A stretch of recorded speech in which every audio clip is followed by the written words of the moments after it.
Okay, yeah, I finally did the thing. Hey guys, it's Lauren here and welcome back to my YouTube channel. I finally did the thing. I watched a K-drama and I've been putting it off honestly because I'm a weeb, okay? And I'm loyal and I'm dedicated and it's just so much good anime out that I usually just encompass all of whatever free time I have into watching anime. And other things, but like if I'm gonna pick a TV show, it's gonna be an anime. I just, look, I'm hooked. I've been hooked. I just never got into K-dramas, even though I've heard like great things about it. And I feel like they're sort of adjacent with weebs, I suppose, like into some sort of East Asian media outlet.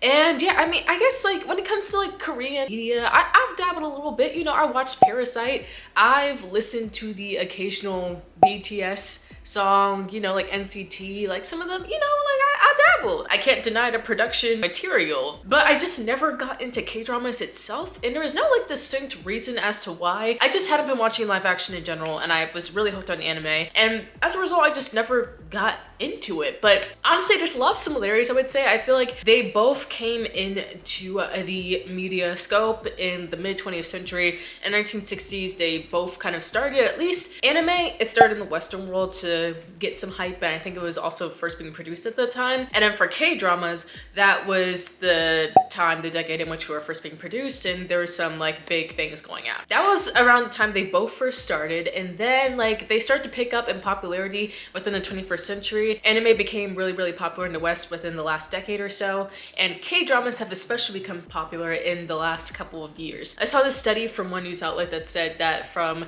2020 and onward, like people got really sucked into K-dramas, and that kind of like increases popularization. I've definitely seen it on Netflix in terms of how many K-dramas there are. I'm not sure if they're Netflix originals, if they have a deal with like Korean production studios, but there are a lot of K-dramas on Netflix, okay? I watched like one or two and my whole suggestion box is K-dramas. There's a lot going on there, right? So yeah, like they have a similar sort of timeline, and as a result, I'm like, you know what? Let me just give them a chance. Not to say that K-dramas and anime are the same thing, okay? Like if we're being honest, and look, if we're being honest, K-dramas are just not as popular as anime is, and that's not even a lie. Look, before y'all come for me, that's not even a lie. Look on the internet don't lie. They just don't have that same fan base. Anime was kind of fed to us as kids, like when we were really young, and like the dub versions of them, like you'd see Naruto and Beyblades and shit on TV, Dragon Ball Z, and we wouldn't even know that shit was anime, and then you continue to watch it as you get older. It's easy to get into, you know what I'm saying? You could just play that shit on Cartoon Network. Kids can't even tell the difference. Whereas K-dramas, there is that language barrier where if you have to make a conscious decision to watch it, it's not just gonna be dubbed for you, or if it is dubbed, it's like blatantly obvious. One thing I will say about live action dub, that shit is not cute to watch, okay? Like it's not. So you're gonna have to watch it in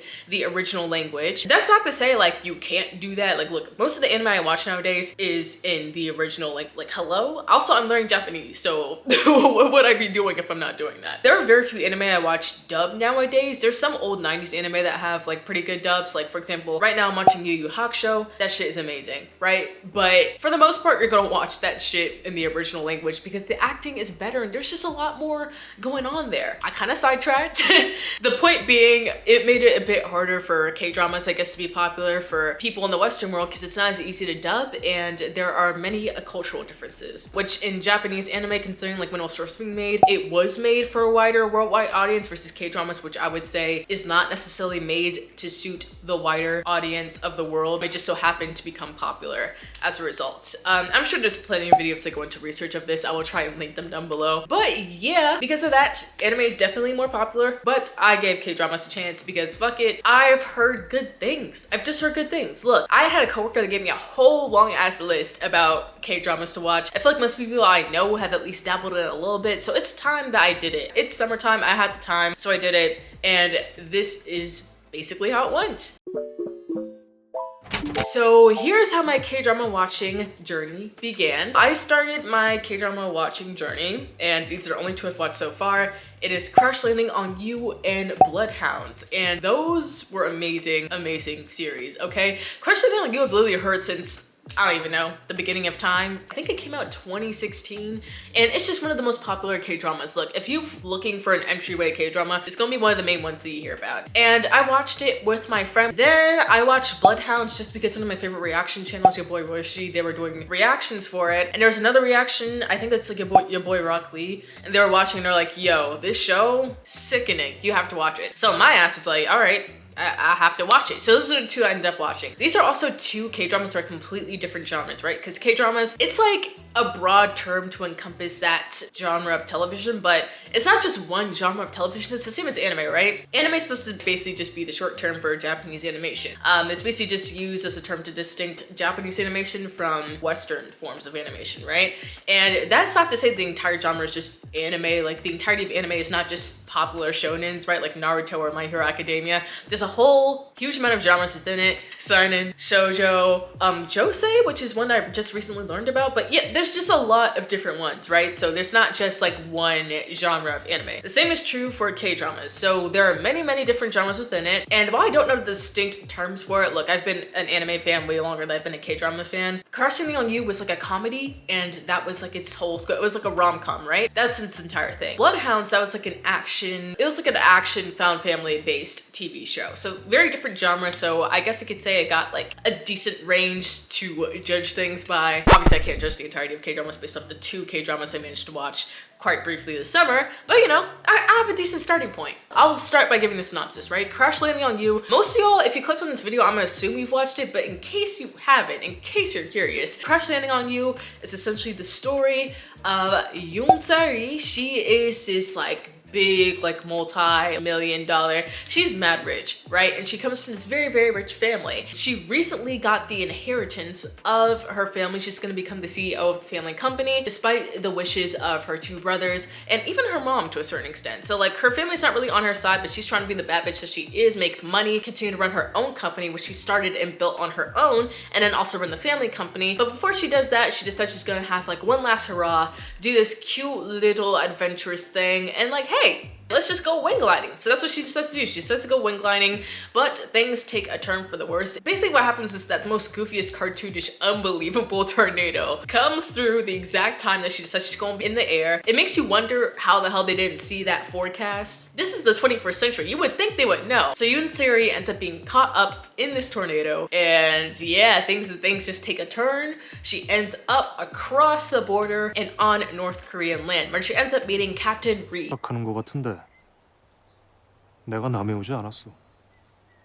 네? 그쪽에 북에 온 거요.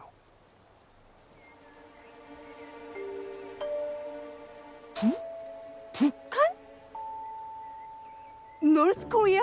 Jeon Hyuk Ri. He is a captain within North Korea, and he is very much a stick in the mud. Stick in the mud is mean. Okay, he's just like a stickler to the rules, right? And because of that, once he sees Yoon Sari, he's like, all right, you have to go through the proper channels, and we have to get you checked and verified by the government. And Yoon Sari is like, nah, I hear people be happy in them governments, bro. Like, I'm not doing that. I'm just gonna go back. Like, this should be easy. So she runs from him, and lo and behold, honestly, after like a huge culmination of events, they end up having to be stuck with each other because Yoon Sari cannot get back to South Korea immediately, and the captain does not want to be caught for incompetence, so they end up helping each other and also faking a relationship. So if you're into that trope, like, get into this show. Some things will end up being spoilers, so I won't explain too much, but that is basically the synopsis of Crash Landing on You. And yeah, basically it's a rom-com, but it incorporates these sort of like vaguely political separations between North and South Korea, all of which the show disclaims as being, hey, this is just a work of fiction,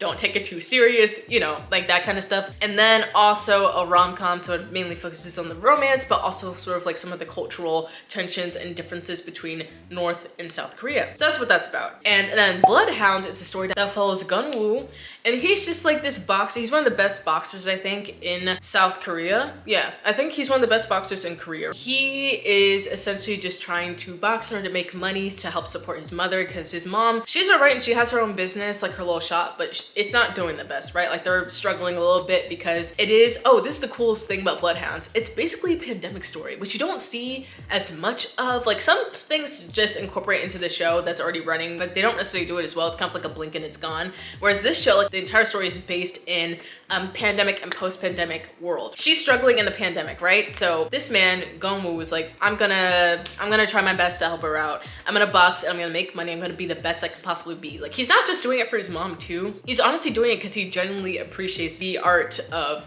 boxing, and he just sees it as one of the most honorable forms of physical exercise ever. So he loves it, but he's also doing it to support his mom. One day after like one of the bigger matches, he ends up meeting Woo Jin, and this is gonna end up being his best pal in the show. But they meet in a fight. Woo Jin's a little butthurt about it. Gungwoo offers him food, and eventually they end up becoming buddies.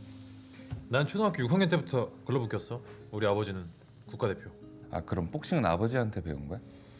나 아버지랑 안 친해. 왜? 우리 아버지는 내가 뭘 해도 성에 안 차셔. Following their little birth of a bromance, and a bromance is one of the best things, honestly, I've seen in a live action, because I've seen some good romances and relationships in anime, but in terms of live action, they just have really good chemistry, and I've heard it's because the actors are actually friends and besties in real life, so that's like amazing. Also, this is weird too, on Crash Landing on You, the people in the story, they're like married and shit, so like you gotta wonder, what kind of recipes they got cooking that people end up in long-lasting relationships with people in lead roles, right? Like, that's a little weird. It's a little weird of a coincidence, at least for the 2 shows that I watched. But what happens is, after the little friendship, Gongwoo goes back home and he discovers that his mom ends up taking a loan from one of the loan sharks, right? And these loan sharks are vicious. They basically prey on people that are in desperate need of money in order to get through the pandemic. They basically trick them into signing a contract that will forfeit them for money for the rest of their lives. And it's really terrible and awful, and it's horrible to watch. And me being a college student that had to take out loans in order to go to school, like, that shit hit, bro. Like, that story point hit a little bit, you know what I'm saying? The mom ends up owning this money to like one of the worst loan sharks within Korea. Gongwoo tries to save her and it ends up not working out, so he has to seek help from this other guy that loans money, but he's like basically the better version of the loan sharks. He's like there, he used to be a loan shark, he's like a retired one, and now he just gives loans to people out of the goodness of his heart. Teams up with them and they're basically trying to take down the bad loan shark that's trying to get money from his mom. And that's the synopsis of that story. It's really, really good. Honestly, with that show, it has some of the best hands I've ever seen thrown on live television. Like, in America and in Western media in general, I guess, like, guns are kind of like a central force of violence for most of them. Like, you don't really see like big action-packed fight scenes, unless maybe it's like one of those superhero like CW shows, say Marvel movies and shit. But a lot of times it just ends up being like power fights, or like basically just fights where, you know, a gun is fucking used or something, unless it's heavy fantasy. But in this case, it's no heavy fantasy. It's really real, really gritty, just lots of blood and gore. So if you're not like hyper into that, it's not like the worst, but it's definitely there. It's definitely present. It's really good combat choreography. So if you're into that, definitely check out Bloodhounds. It's super sick. So yeah, that's basically what those 2 shows are about. And this is what I've realized after watching K-drama. Right, so one of the things I noticed about getting into K-dramas is, for one, like the cultural differences, I would say. This isn't necessarily true for Bloodhounds. I feel like in Bloodhounds it was more muted because it focused more on the violence and getting through that kind of stuff, right? You know, with the loan sharks and stuff that's like very standard and like easy to understand for the most part. But particularly in Crash Landing on You, there were a lot of cultural differences that I pinged to me and my friend while watching it. That was like, you could tell Crash Landing on You, it could have been watched by a larger audience, but it definitely was mainly made for a Korean audience. And it made it somewhat hard and difficult watching it, especially like with subtitles, because there are some things that you couldn't necessarily pick up on. 아니, 우리 남쪽에서는 그러거든요. 보통 남의 집에서 이렇게 음식을 대접받으면 게스트가 호스트한테 먼저 한 입을 권하곤 해요. 이렇게? 아.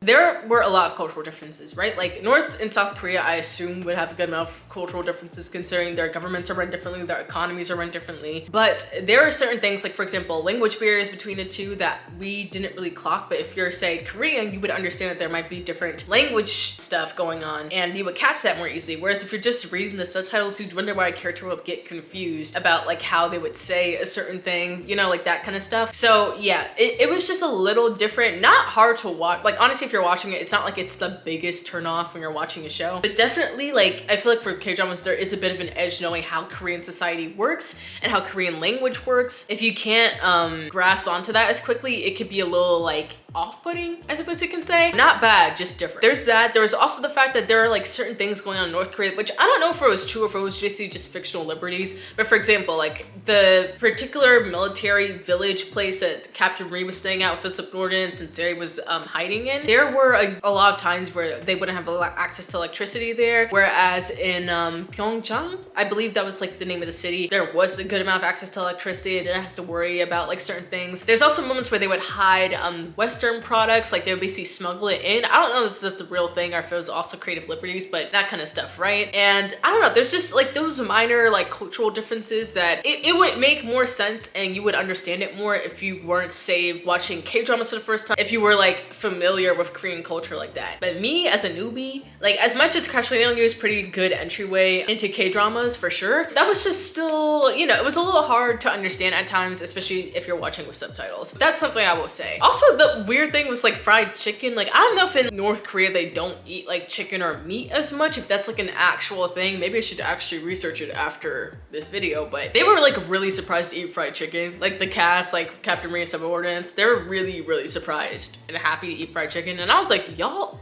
they starving you over there? Like what's going on? What's going on in North Korea? Obviously limited knowledge, US citizen here. Hello. But yeah, that was pretty interesting to clock and see. Another thing about K-dramas that I noticed after watching both Crash Landing on You and Bloodhounds is that the episodes are at least an hour, sometimes an hour and a half. Oh my God. And that could be, depending on what show it is and who's writing it, that could be a big detriment, because I know at least in the US, like with a lot of streaming nowadays, episodes are usually like 45 minutes to an hour sometimes, and it's like completely fine. But I feel like the hour and a half is a bit pushing it. An hour and a half is like the time of a movie, right? And I think Bloodhounds, if I recall correctly, Bloodhounds, they had hour-long episodes, and in Crash Landing on You had like an hour and a half long episode on average, and it was crazy to me because I was like, why would you do this? And a good amount of the time, it'd be one thing if they filled up that time like adequately and it made sense. But this is the other thing. I don't know if it's just the luck of the draw when it came to the two shows I watched, but there would seem to be real life things that played into like why certain writing ended up being weird towards certain parts of the show. Like for example, I think like the show for Crash Landing on You, I don't know if they were required to do 16 episodes, but I think it really should not have been 16 episodes. Max, it should have been 13. A good amount of the fill time for the hour and a half was flashbacks, which at times, sometimes were necessary. Most of the time were unnecessary and basically hindered the flow of the plot in my opinion. And then there's also the whole, like, because it is a rom-com, there was a lot of running gags with the comedy and the incompetence of Captain Reed's subordinates. And while like sometimes I was like, oh, I love seeing serious sons like do these like really weird goofy things, especially towards the second half of the show, pace definitely could have been sped up a little bit more. Like we didn't have to see all of these like antics and adventures as much to derail from the main plot. And not to say that, like, look, I'm not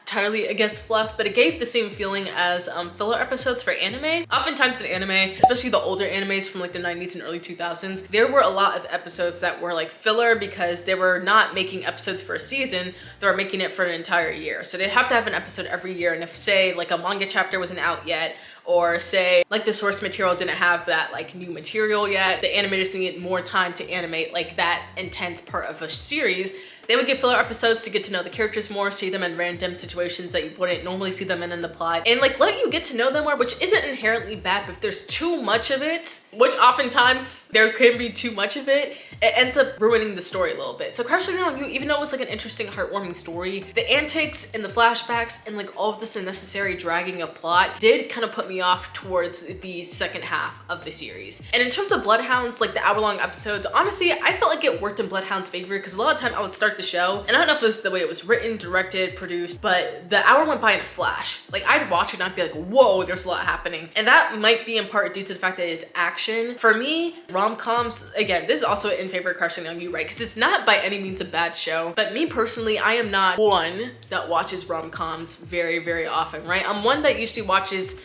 like shows that have romance in it, for sure, and it could sometimes be the main point of the show, but it's not the entirety of the show. For Crash Landing on You, that honestly is the case, but I think they spend too much time fluffing it up. So like I will say, like, maybe it felt like things were dragging because I'm not usually one that watches rom-coms. Maybe the pacing of a rom-com I'm not as familiar with anymore, and that might have thrown me off a bit. That's like one possible favor in Crash Landing on You's favor, right? But for Bloodhounds, the hour-long episodes went by in a flash. There was lots of action going on. I loved every minute of seeing like the bromance between Gunwoo and Woojin. And honestly, like, even though they had their bromance moments, and even though they had their goofy moments as a cast, none of them were like longer than, I would say, like 5 to 10 minutes in between the already intricate plot going on with fighting the Bloodhounds and like the loan shark sharks, right? The pacing never felt slowed in Bloodhounds. It felt like everything was running at a smooth course. Things made sense. Where there were pauses and lulls, like it made sense. Whereas in Crush Landing on You, like there are almost pauses and it felt like they're basically just doing it for the sake of reaching the minute limit for the episode, opposed to actually making sure the story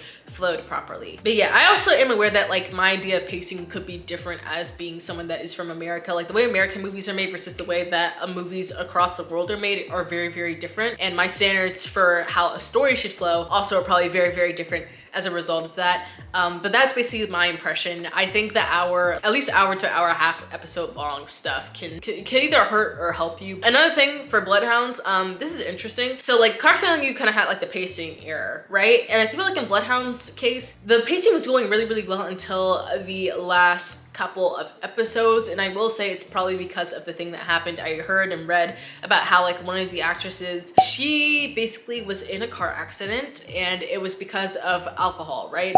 And because of that, I think it was a big deal or something, so they wrote her off the show and the rest of the show continues without her. And so they had to do some last minute changes. So I'll give them grace for that because like the ending felt a little bit anticlimactic for me after all the terrible shit that went on in the show. But I'm also aware that there are outer forces at play and that kind of might have messed things up. So yeah, on both ends of the show, like there were some things that went wrong. But overall, the show was really, really good. I feel like Crush Landing on You, like one thing that was really good about that show is the fact that it was really heartwarming. Like even though it's a rom-com, a lot of the show does focus on a lot of these side characters and their stories and their journeys. And while in the beginning, like you kind of like laugh and you don't take any of them seriously, towards the end of it, you really start to appreciate each of them and their own journeys and like what it is they're going through. Like for example, the housewives, this isn't even a spoiler, but the housewives really warmed up to me by the end of the show and they were phenomenal side characters. I think they lent a lot to the story. Also like Captain Reese Subordinates, I did just say that their filler moments were like super annoying, but I also admit that they were very wholesome characters and it did a lot for helping me appreciate Captain Reese and Sari's dynamic. I'll give them that. It was a really heartwarming show and it was totally worth watching. By the end of the show, I was like, shoot, this is phenomenal. Like I felt like I just went through a whole journey with these characters, right? And then for Bloodhounds, also overall really liked the story. The bromance was phenomenal.